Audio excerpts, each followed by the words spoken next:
안녕하십니까. 요양보호사 자격증 한 번 시험으로 끝내기 라인생과 요양보호 수업입니다. 이번 시간에는 외출 동행과 일상 업무 대행에 대해서 설명을 하겠습니다. 이거는 개인활동 지원 서비스를 관련되는 것으로서 신체적으로나 대상자들이 정신적으로 일상생활 어려울 때 외출 동행이라든지 병원 동행, 그리고 산책, 은행이나 관공서 업무를 대행해 준다든지 아니면 물품 구매를 할 수 있도록 해주시는 것이 지원 서비스입니다. 그래서 기본 원칙을 볼 때 외출 동행이나 기본 원칙을 보시면 가장 중요한 건 대상자의 요구죠. 욕구를 확인해서 사전에 외출 계획을 세울 수 있도록 하고, 그리고 그 목적지가 어디 있느냐에 따라서 그거에 대해서 정보를 충분히 파악하고 필요한 사항이라든지 준비물 같은 것을 사전에 점검할 수 있도록 하는 것이 좋습니다. 그리고 대상자의 건강 상태 굉장히 중요하죠. 걸을 수 있는지 아니면 차가 준비한지 뭐가 필요한지 이런 것들을 건강 상태를 고려해서 계획하고 그리고 조정할 수 있도록 하고요. 그리고 외출 후에 대상자의 만족 정도를 평가하시는 것이 좋습니다. 그리고 그 다음에 이러고 대상자의 개인을 분실하지 않도록 주의하시는 게 좋고요. 그리고 대상자 안전에 각별히 유의하도록 하고, 그리고 지나친 요구가 있을 때는 뭐 이런 것들 시설장이나 관리 책임자에게 보고해서 조절할 수 있도록 하시는 것이 좋습니다. 이것이 기본 원칙이시고요. 그래서 동행하시기 전에 준비할 것은 뭐가 있냐면 외출 목적을 파악하도록 하고요. 그래서 상황에 맞는 외출 준비를 도록 하는 것이 좋습니다. 그리고 외출 장소를 정확하게 파악해서 거기에 따른 교통정보라든지 교통수단 같은 거 준비해야 되고요. 그리고 대상자의 신체 상태 등을 고려해서 이동 보조기구, 뭐 보행기라든지 휠체어라든지 이런 것들을 점검할 수 있도록 해야 되고요. 그리고 외출에 필요한 준비물이라든지 개인 소지품 이런 것들 중요하지요. 그래서 그런 것들을 준비할 수 있도록 하시고, 그리고 만약에 병원을 진료한다 그럼 신분증 꼭 준비하시고, 그리고 항상 다니는 병원이 어디인지, 그리고 대상자의 건강 상태라든지 복역 상태를 보호자에게 확인해서 나중에 선생님한테 필요한 정보를 전해줄 수 있도록 하고요. 그리고 필요하다고 하면은 기저귀라든지 여벌 옷을 준비한다든지 약과 물 등을 준비할 수 있도록 하는 것이 중요합니다. 그래서 대상자와 외출 동행이라는 대상자와 함께 외출하는 것을 의미하고요. 네. 그러면 동행 중에는 어떤 것이 필요하냐 보면은 동행 중에는 예기치 못한 상황들이 일어날 수가 있습니다. 네. 등급을 받으신 분들이기 때문에 우리는 항상 그것을 염두에 주셔야 되고요. 그래서 외출 목적에 맞게 신속히 활동하고요. 예기치 못한 외부 요인이 있는 경우는 대상자나 가족과 상의해서 상황에 맞게 대처할 수 있도록 하고요. 그리고 도보를 걷게 된다면 보폭을 작게 하거나 계단을 오를 때는 몇 걸음에 한 번씩 걸음마다 두 다리를 한 곳에 모아서 쉬면서 천천히 이동할 수 있도록 하는 것이 좋습니다. 네. 그리고 항상 차량을 이용할 때든 걸을 때든 대상자의 몸을 요양보호사에 밀착시켜서 안전하게 오르내릴 수 있도록 하고요. 예. 그래서 승차를 지원할 때도 무릎과 허리에 부담이 가지 않도록 하는 것이 좋습니다. 그 다음에 동행 후에는 아까도 기본 원칙에서 말씀한 것처럼 만족 정도를 확실히 해야 되고요. 그래서 외출해서 돌아오면 환기시키고 손과 발을 씻도록 하고 평상복으로 갈아입고 쉬시도록 하는 것이 좋고요. 그리고 외출 시 착용한 소지품이나 의복 등을 제자리에 보관할 수 있도록 하고, 그리고 외출 동행이 오늘 한 것들이 만족스러운지 확인할 수 있도록 하는 것이 좋습니다. 이게 외출 동행 시에 할 수 있는 거고요. 그러면 일상 업무 대행을 보시면 이것도 대행 전에 준비해야 될 게 있습니다. 대행 전에는 업무 대행을 목적으로 하기를 하고요. 이 대행이라는 것은 보통 물품 구매라든지 약탁이라든지 은행이라든지 관공서 가는 것을 대상자 대신에 해주시는 거예요. 그래서 업무 대행이 무엇인지를 확인하는 것이 좋고요. 그 다음에 요양보호사가 해당 업무를 대행할 수 있는지 먼저 확인하시는 것이 좋습니다. 은행 업무 같은 경우는 본인이 오셔야 될 수도 있기 때문에 그것이 무엇인지 할 수 있는 것인지 확인을 하고 업무 대행 전에 준비해야 할 정보라든지 자료를 경비를 점검할 수 있도록 하고요. 그래서 업무 대행과 관련된 해서 대상자에게 충분한 정보를 제공하고 필요한 사항에 대해서 협조를 구할 수 있도록 하는 것이 대행 전에 준비할 수 있는 것입니다. 중에 대해서 설명을 드리겠습니다. 동행 중에도 대상자가 업무 대행을 할 때, 대상자의 업무 대행을 할 때 원활하게 이루어지고 있음을 수시로 확인시켜야 해서 신뢰감이 형성할 수 있도록 하시고요. 그리고 대상자가 요구에 있을 경우 대상자와 업무 담당자를 연계할 수 있도록 하고, 그리고 업무 대행 중에 요양보호사는 자신의 업무, 사적인 업무를 병행하지 않도록 하는 것이 좋습니다. 그리고 대상자의 개인 소지품 분실하지 않도록 유의하시고, 그리고 업무 대행에 관련된 자료를 정확하게 확인하고, 그 다음에 대행 후에는 대상자의 진행 과정이나 처리 결과에 알기 쉽게 전달할 수 있도록 하고요. 그리고 불만족스러웠을 때, 재요청할 때 충분히 상의하고 다시 진행할 수 있도록 하시는 것이 좋습니다. 그러면 정보 제공을 보시겠습니다. 제공 전에 우선 대상자가 어떤 정보에 관심이 있는지 파악해야 되고, 그리고 해당 정보를 구하는 방법을, 다양한 방법을 알아보고, 그리고 개인 특성에, 대상자의 개인 특성을 고려해서 자료를 수집하고, 수집한 자료를 쉽게 정리해서 전달하기 쉽게 준비를 해야 됩니다. 그리고 제공할 때는 개인 특성을 아까 말한 것처럼 고려해서 전달하고 충분히 인지할 수 있도록 시간적 여유를 가지고 제공을 하는 것이 좋고요. 그리고 이 정보가 충분히 만족을 했는지, 그리고 추가로 알고 싶은 정보가 있는지에 대해서 알아보도록 하시는 것이 좋습니다. 이게 제공 후에 일어나는 거고요.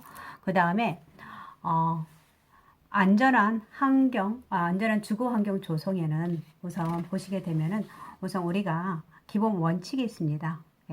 대상자와 가족의 희망사항을 고려해서 환경을 조성하는 것이 좋고요. 그리고 일상생활 동작을 맞게 기능적이고 자립성을 높일 수 있는 환경을 조성하는 것이 좋습니다. 일상생활 동작이라는 것은 대상자가 움직일 수, 일상생활을 영위를 하는데 필요한 신체 활동을 말합니다. 그래서 거기에 걸어 다닐 수 있으면, 아니면 보행기를 사용할 수 있도록 그런 환경을 만들어 주는 것이 일상생활 동작에 기능적으로 만들어 주는 것이고요. 그 다음에 자연재해라든지 화재, 비상상태, 사태를 대비해서 안전한 환경을 만들어 주는 것이 좋고요.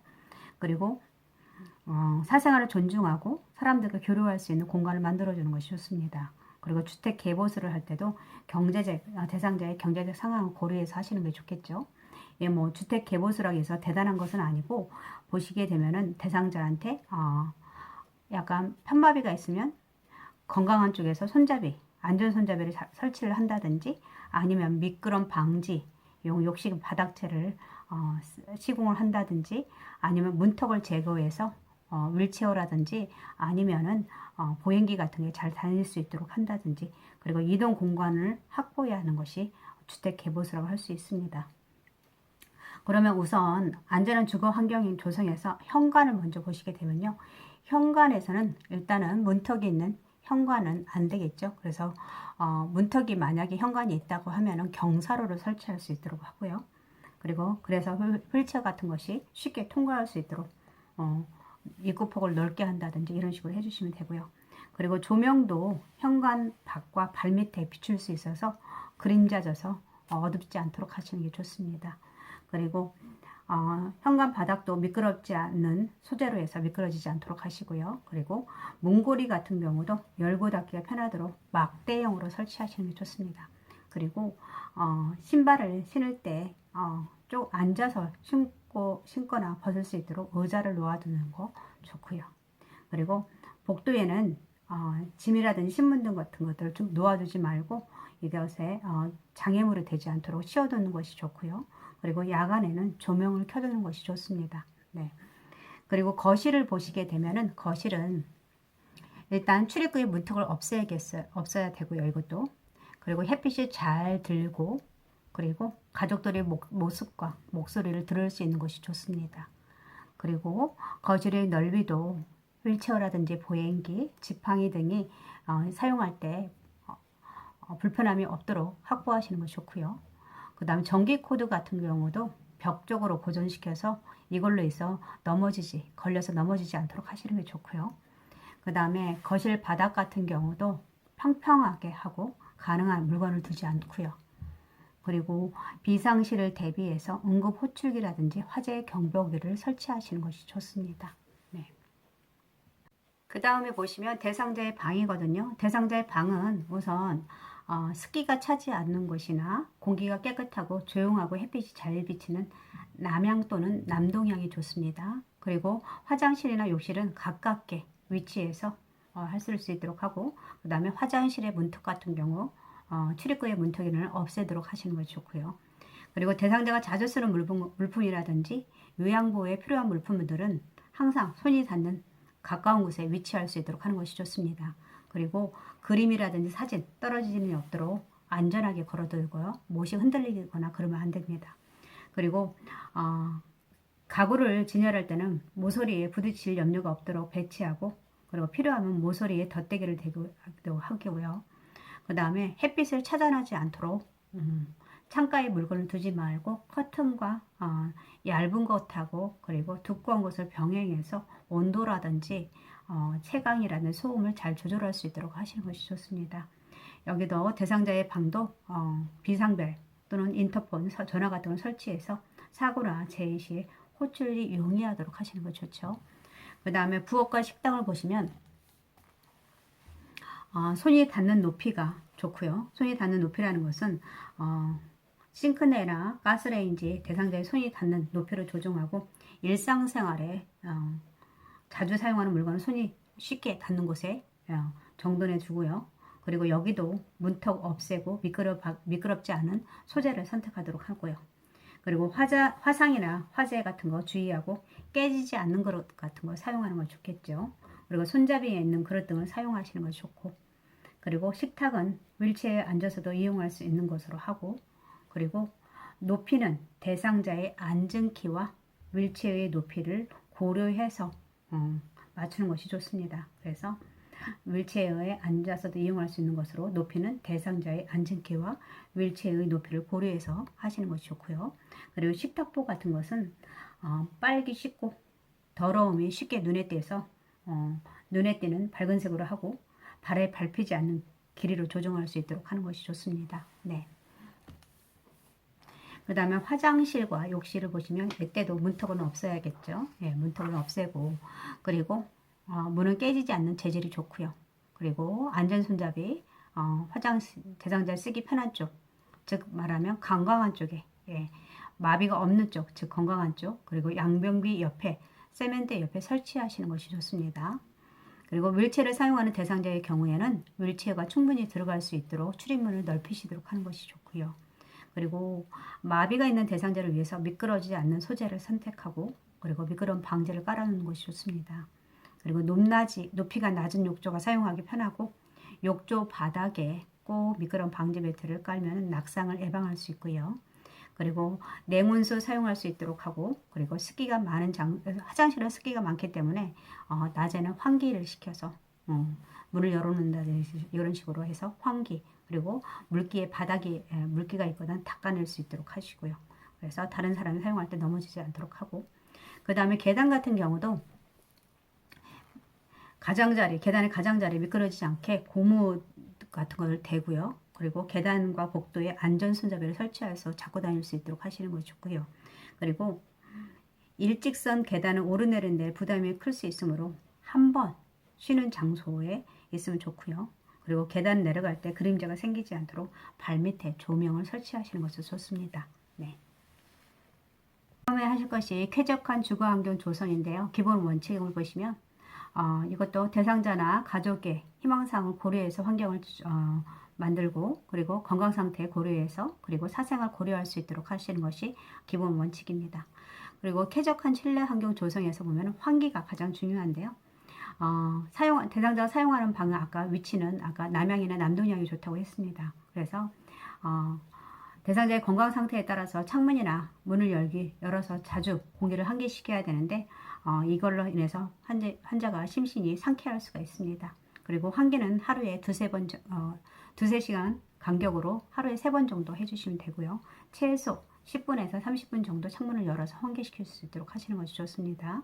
그리고 환기할 때는 바람이 직접적으로 대상자에 닿지 않도록 간접 환기를 바람이 대상자에게 간접 환기로서 커튼을 쳐준다든지 블라인드 같은 경우로 맞바람이 받지 않도록 직접적으로 닿지 않도록 해주시는 게 좋고요. 그리고 대상자의 건강 상태라든지 확인을 하고 날씨 같은 걸 보고 나서 환기시키는 것이 좋습니다. 그래서 그 다음에 실내 온도 같은 경우는 여름에는 보통 일반적으로 22에서 25도씨 정도가 좋고요. 겨울은 18에서 22도씨 정도가 쾌적한 온도입니다. 근데 개인차에 따라서 약간 달라질 수는 있습니다. 그리고 실내 온도를 적정하게 유지해서 바깥과의 온도가 너무 차지 않도록 해주시는 게 좋고, 그리고 대상자의 땀 배출 여부를 손발의 온도를 확인하고 오복과 실내 온도를 병행해서 조절하시는 것이 좋습니다. 그래서 대상자에게 맞는 것은 국소 난방보다는 전체 난방을 바람직하고요. 화장실이라든지 기타 휴식 공간에서 냉난방도 고려해서 안방만 하는 것, 대상자가 있는 방만 난방을 넣는 게 아니라 전체적으로 똑같은 온도를 유지하시는 것이 좋습니다. 그래서 국소 난방보다 전체 난방이 좋다라고 알고 계시면 되고요. 그리고 목욕 전후에도 외풍이 없게 하고 실내 기온을 따뜻하게 유지할 수 있도록 하시는 게 좋습니다. 그리고 겨울에는 실내 난방도 필요하고 실내 온도를 유지하기 위해서 보조 난방 기구도 갖추면 좋다고 했습니다. 그 다음에 보시면 습도인데요. 습도는 우리에게 가장 쾌적한 습도가 보통 40에서 60%입니다. 가장 편안하고요. 너무 낮게 되면 호흡기 건조하게 되겠죠. 예, 그래서 피부를 건조시키고 땀 증발을 가속화시켜서 오한이 생길 수가 있습니다. 그리고 습도가 너무 높으면 불쾌감하기 때문에 그래서 겨울에는 가습기를, 그 다음에 여름에는 제습기를 사용하는 것이 좋습니다. 네. 그 다음에 소음. 보통 소음은 큰 소리 나지 않도록 하시는 게 좋고요. 네. 그래서 소음이 지나치면 대상자에게 큰 소리가 너무 나게 되면 소음 같은 게 있으면 수면 방해라든지 정신적으로 불안하고 건강에도 악영향을 끼칠 수가 있습니다. 그래서 하시고, 그 다음 보청기를 대상자가 만약에 사용하는 경우에는 소리뿐만 아니라 모든 소리를 증폭시키기 때문에 주위의 소음 때문에 고통을 겪을 수가 있습니다. 그래서 이걸 특히 더 보청기 끼시는 분들한테 소음에 대해서 유의하시는 게 좋겠죠. 그 다음에 채광은 자연 채광은 밝고 습도가 낮으며 자외선에 의해서 살균 효과가 있다고 했습니다. 그래서 신진대사에 좋습니다. 그렇기 때문에 채광도 자주 해줘야 되는데, 이때 할 때도 직사광선은 눈에 닿으면 각막에 장애를 초래하는 경우가 있기 때문에 커튼이라든지 블라인드, 발 같은 거를 사용해서 직접적으로 햇빛이 닿지 않도록 하시는 게 좋겠죠. 그 다음에 조명은 용도에 맞도록 사용하셔야 되는데 공간 전체를 고루 퍼지도록 용도에 맞도록 조명을 설치하시고요. 그리고 계단 높이도 잘 볼 수 있도록 찬장에 조명을 설치하시는 게 좋고요. 그리고 이동 시 움직임을 볼 수 있게 무릎 아래쪽으로 보조등 같은 걸 설치하시는 것이 좋습니다. 그리고 배설물 등을 치울 때는 간접 조명보다는 직접 조명을 해서 전체를 환하게 해서 배설물을 정확하게 관찰할 수 있도록 하시는 게 좋고요. 그리고 노인주택 같은 경우에는 싱크대뿐만 아니라 신발장에 각종 가구 등의 문을 여닫는 곳에 전멸등 같은 걸 설치하는 것도 좋습니다. 그리고 야간에는 화장실이나 계단 복도 등 넘어질 위험 장소에는 약간은 조명을 켜두는 것도 좋겠지요. 뭐 이런 식으로 해주시는 게 좋습니다. 그래서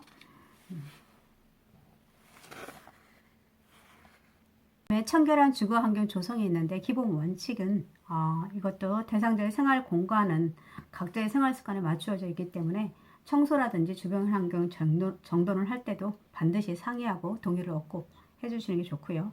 그 다음에 오염된 주거 환경은 간염의 원인이 될 수 있습니다. 그래서 청결하게 유지할 수 있도록 하시고, 가스레인지라는 난방기구 등을 화재에 주의할 수 있도록 하는 것이 기본 원칙이고, 그리고 대상자 자주 사용하는 물건을 옮길 때는 사전에 충분히 설명을 하고 그리고 동의를 얻어서 변경된 위치를 대상자에게 알려주도록 하시는 것입니다.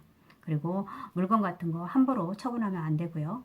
그리고 청소 도구 같은 경우도 청결하게 하고 본래 자리에 두고 대상자가 이동할 때 넘어지지 않도록 하는 것이 않도록 전기 코드라든지 발끝에 걸리는 물건들을 잘 치울 수 있도록 하고요.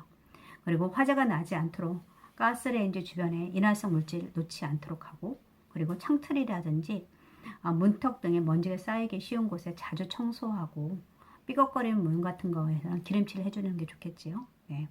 그 다음에 가장 먼저 침실을 보시면 침실 같은 경우는 노인이 호흡기 면역 기능이 저하되어 있을 수 있으므로 실내 청소를 할 때는 진공 청소기나 젖은 걸레로 먼지를 제거할 수 있도록 하시는 것이 좋습니다.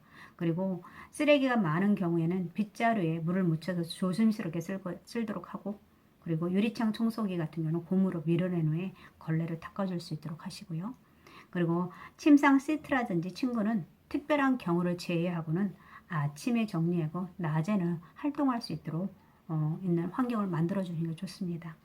그리고 와상 노인 같은 것은 침상 습기 같은 것이 계속 누워있기 때문에 침상에 습기가 차고 눅눅해지기 쉬워요. 그렇기 때문에 그럴 때 특히 청결에 자주 유의하시도록 하시고, 그리고 가족이나 대상자의 동의를 구하고 창문이나 문 같은 걸 열어서 자주 환기시킬 수 있도록 하시는 것이 좋습니다. 이게 침실이고요. 화장실 같은 경우는 아까 말한 것처럼 주로 충분히 환기시킬 수 있도록 하고, 바닥 같은 경우도 젖어 있지 않도록 하시는 게 좋겠죠. 그리고 일주일에 한 번 정도는 보통 물때 같은 거에 끼기 때문에 한 번 정도 소독제하고 솔로 이용해서 닦아주시는 것이 좋습니다.